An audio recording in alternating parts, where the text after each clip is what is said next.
The 2019 Ford Ranger is launching with the 2.3-liter EcoBoost inline-four, a turbocharged engine with very healthy specs in the Mustang and Focus RS. The new Ranger's direct competitor, the Chevrolet Colorado, offers 3 engine choices. Considering the one-upsmanship battle raging between the brand-new 2019 Silverado 1500, and its still mysterious Duramax inline-six diesel engine, and the F-150's new diesel V6, we don't think Ford is leaving things there. There are a few engines that could find their way under the hood of the Ranger. Let's cover them in turn.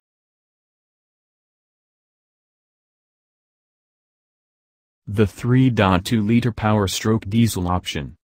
The Ford Transit offers the Powerstroke 3.2-liter engine backed up with a 6-speed automatic in the United States, which is sold as a Duratorque in other parts of the world. It's an inline-5, turbocharged diesel engine that produces 185 horsepower and 350 pounds-to-foot of torque. In the Transit, it offers great payload and towing numbers, 3,280 pounds and 4,800 pounds, respectively. The EPA doesn't list fuel economy numbers for this vehicle. The strongest case for the 3.2 is that it's actually fitted already in global Rangers as the top dog engine choice for some markets. Since the US Ranger is largely identical to the global Ranger, it'll theoretically bolt right up. The Chevy Colorado Duramax Diesel question. Let's assume that the 3.2's output figures would be unchanged in the Ranger. With a Powerstroke 3.2 under the hood, the Ranger would be very close to the Chevy Colorado's available 2.8-liter Duramax Turbo i4. The Duramax makes 181 horsepower and 369 pounds-to-foot of torque. Considering the Powerstroke's larger displacement and greater cylinder count, there may be some room to tweak the tune to beat the Duramax, but it's close enough that Ford shouldn't be embarrassed either way. We've evaluated this engine in the Transit on our first drive review back in 2014. Here's what the reviewer thought of the engine. It's kind of a brute too, offering 90% of peak torque starting at 1,500 revolutions per minute. While not the drag racer the EcoBoost is, it'll certainly drag some stuff.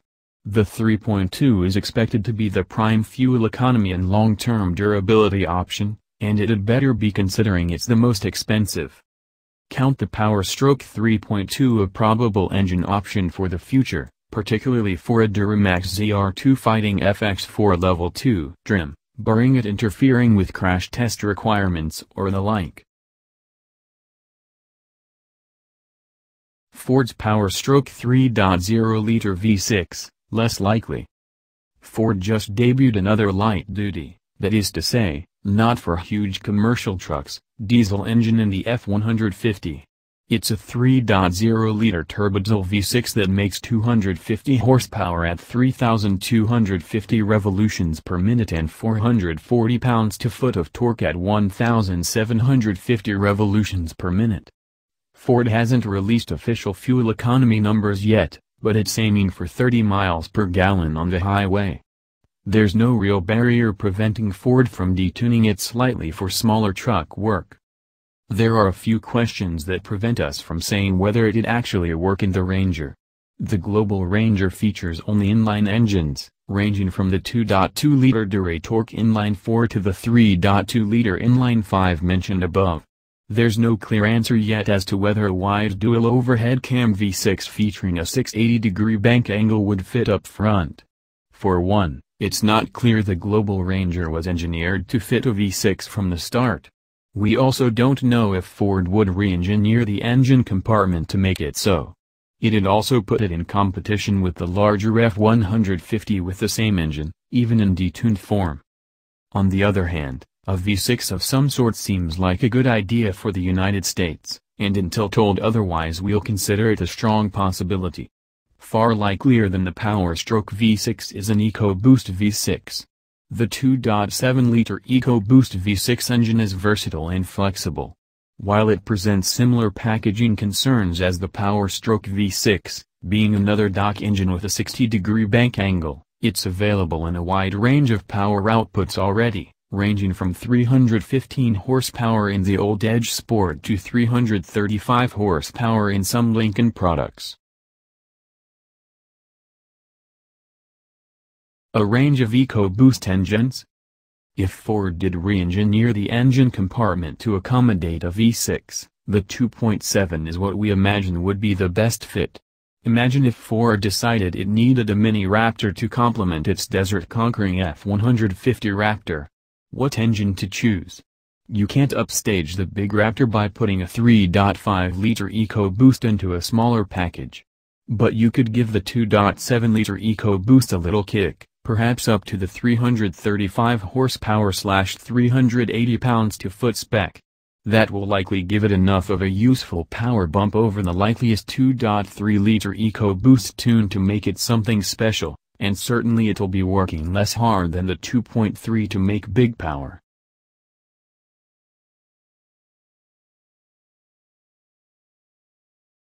A one-engine truck?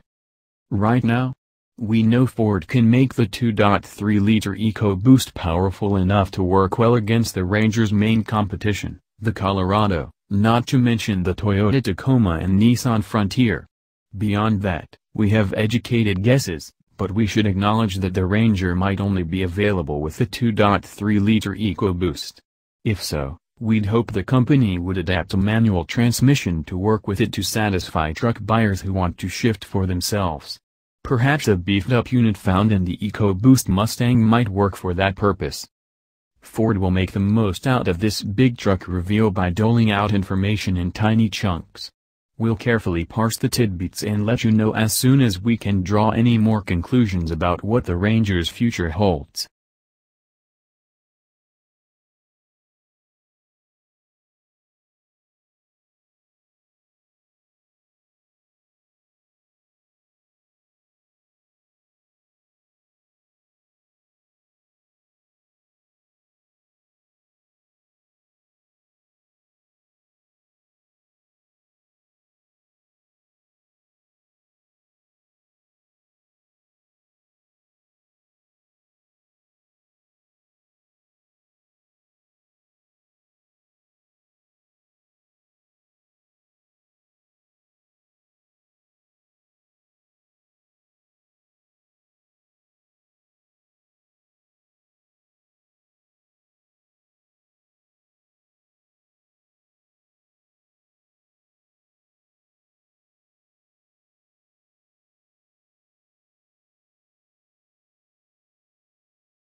A range of EcoBoost engines?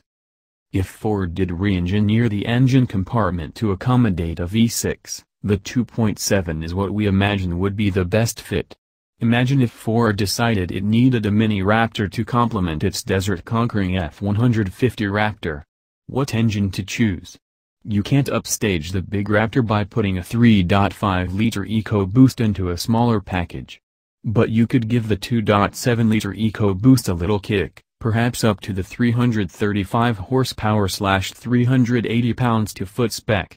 That will likely give it enough of a useful power bump over the likeliest 2.3-liter EcoBoost tune to make it something special, and certainly it'll be working less hard than the 2.3 to make big power.